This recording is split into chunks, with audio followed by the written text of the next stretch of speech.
तर आता झालेली होती संध्याकाळ, संध्याकाळची वाजलेली होती 6 आणि मला जे आहे ते रात्रीचं जेवण बनवायचं होतं. तर चपाती भाजी खाऊन डेलीचा तर कंटाळा येऊन गेलेला होता. त्याच्यामुळे आज करायची होती शेवयाची खिचडी. त्याच्यामुळे जे आहे जे आपल्याला जेवढे आपल्याला मध्ये भाज्या वगैरे टाकण्यासाठी आवडतात तेवढे आपण टाकू शकतो. मध्ये मी ते कांदा, टोमॅटो, आलू, कोथिंबीर आणि लसूण जे आहे ते बारीक हे चॉप करून घेतलेला होता मी. आणि ते करतानाच मध्ये जे आहे ते लाईट गेलेली होती, कारण पाऊस खूप चालू होता इथे.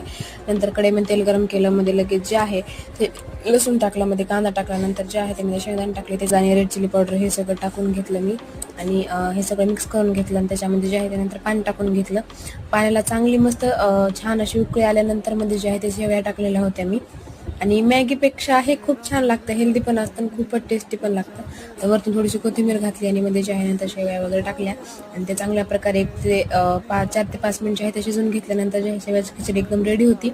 खूप छान लागते. नक्की तुम्ही पण ट्राय करा, किंवा तुम्ही हे खाल्ली का हे पण मला नक्की सांगा.